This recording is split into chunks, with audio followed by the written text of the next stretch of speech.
Welcome back to the Pink Floyd Collectors YouTube channel. So carrying on with my scrapbook collection, we're now up to book 20.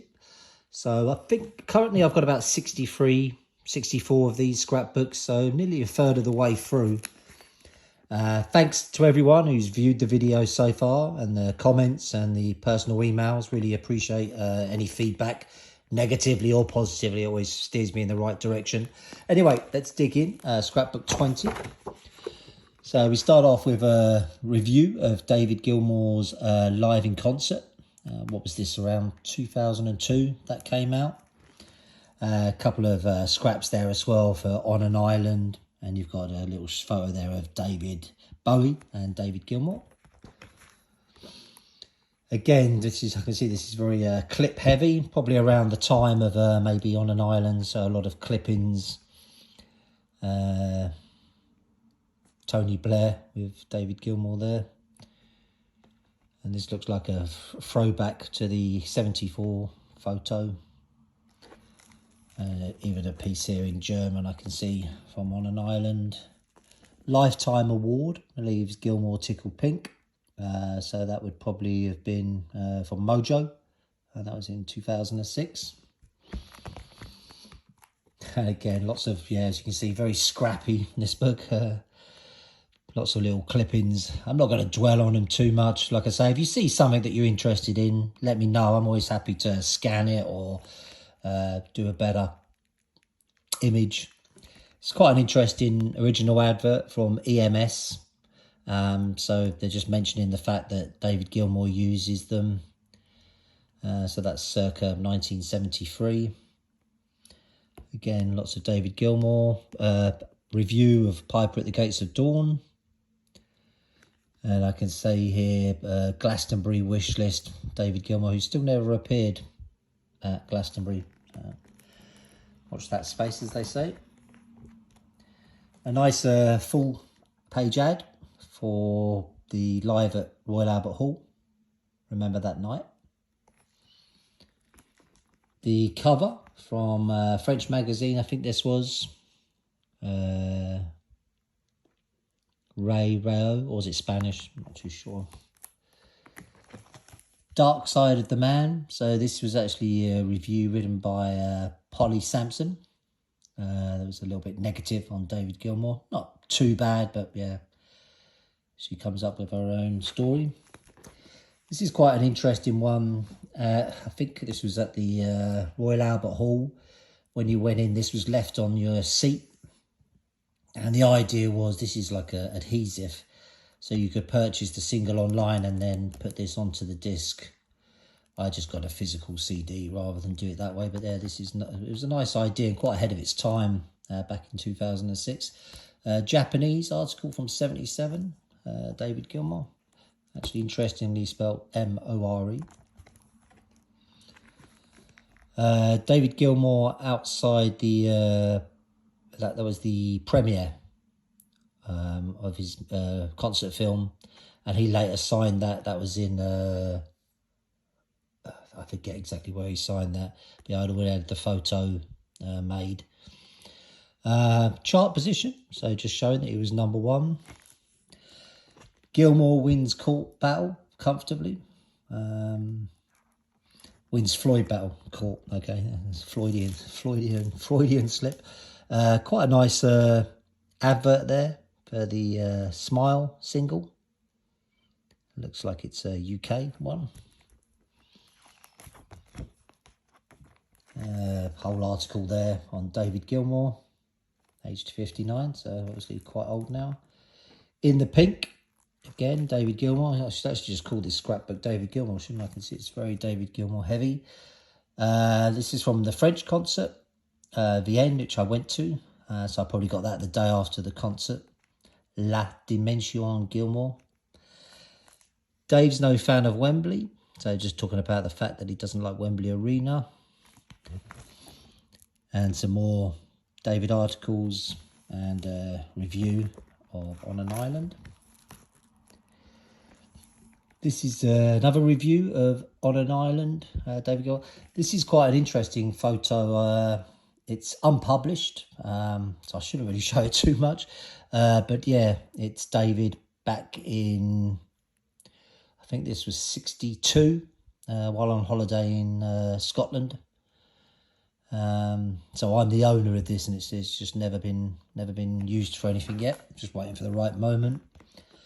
David Gilmour or Pink Floyd, interesting way of selling the solo album.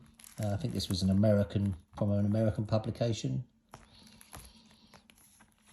This is Intrepid Aviation, which was a company created and owned by David Gilmour to look after and lease out his planes.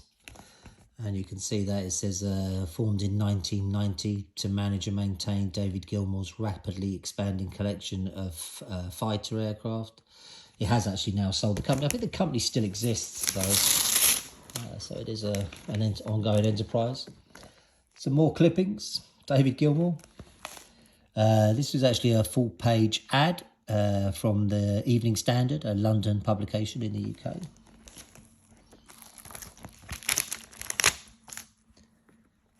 A free house. So this is when David Gilmour gave away his house, and again, Pink Floyd stars 3.6 million to set up village for homeless. There's an interesting backstory to this. I think David Gilmour paid £25,000 for this house in 1975 in London. So, of course, from his perspective, it was kind of bought for, paid for a long time before, but it just happened to be in a part of London where prices had gone up ridiculously to the point of 3.6 million when he got around to selling it. I'm not a rock god, just an ordinary bloke.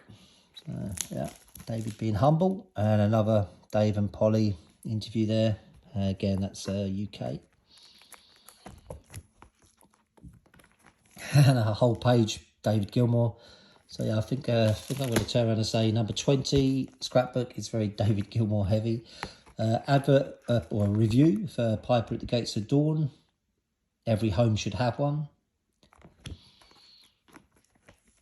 Sleeve notes, piece on the wall, something for the weekend, exclusive interview with David Gilmour, and a little write-up on Live in Gdansk. Nice full-page ad for the Piper at Gates of Dawn, UK version. A New But Cloudy Dawn, again Piper at the Gates of Dawn release. It's finally coming, Pulse on DVD. So this was 2006. Echoes brought Rick out of his shell. So that's just all to do with Live at Gdansk, and David just talking about playing Echoes live with Rick. One of the original adverts for the deluxe DVD release in 2002, The Wall. The Wall is mighty, mighty. So The Wall live, Roger Waters. So that was obviously coming from around 2010. Lots of little different clippings here, including more David Gilmour. Full page ad from 2006 for the original Pulse release. So this looks like it's Steve O'Rourke. Oh no, this is Brian Morrison's obituary after he passed away. So a write-up in the UK press. Pink Floyd star is in coma, so yeah, that's also relating to that story. And again here as well, Pink Floyd boss dies after coma. Nice full page ad for Live in Gdansk. Gilmour says his future isn't with Pink Floyd. Floyd's Rick Wright is dead, so yeah, this would have been after his sad passing in 2008. And yeah, more obituaries here as well. And yeah, another one there. David Gilmour, Sinking the Pink. So more David Gilmour write-ups. Waters gives New Edge, The Wall. And again, more clippings. Like I said, I'm not really going to dwell on these too much. Review of the Live 8. Bob, The Floyd, Sid and Me. Joe Boyd. Sleeve notes on the Madcap Laughs. And again, a little write-up on Steve O'Rourke's passing. David Gilmour. Floyd Hill riff for Live 8 gig. So this is from the UK. This was pre-concert as well, so this is when they've agreed to do it. Quite a nice ad here from France, or actually German, for the Rick Wright album. And I can see an American advert here for the Division Bell tickets going on sale when they use the blimp. Floyd Solo is saying that Rick Wright's going to be releasing Wet Dream. And quite a nice advert here for the Z album from the time. This obviously opens up at the top. I've done this for a while, but yeah, quite a nice full page ad from NME. Obviously by then Rick was out of Pink Floyd, so he was pursuing that as a collaboration with Dave Harris. Some more clippings. The Pink Floyd offer stage show to NASA. Interesting headline. Quite a nice advert here for the Pulse DVD release. And more Pulse related stuff. Pink Secrets pulped. So this, as you can see here, this was the original Blade. That's how the cover was going to look for the Nick Mason book until it was pulled after some disagreements by Roger Waters and David Gilmour to the content. I do actually own one of these. I will make a video of it actually. It's quite interesting. Pink Floyd Division Bell glass set. There was a promo item around that in '95. The best of Pink Floyd live, an interesting advert from Austria. So yeah, kind of German language from Austria. Just a different take on the way they use the imagery, I always liked. And this here, actually this is for a doormat I've got that sits outside my front door. It's obviously a dark side of the moon, despite the animals look to it there. It's a prism on black, so Pink Floyd doormat. But that's it, scrapbook number 20.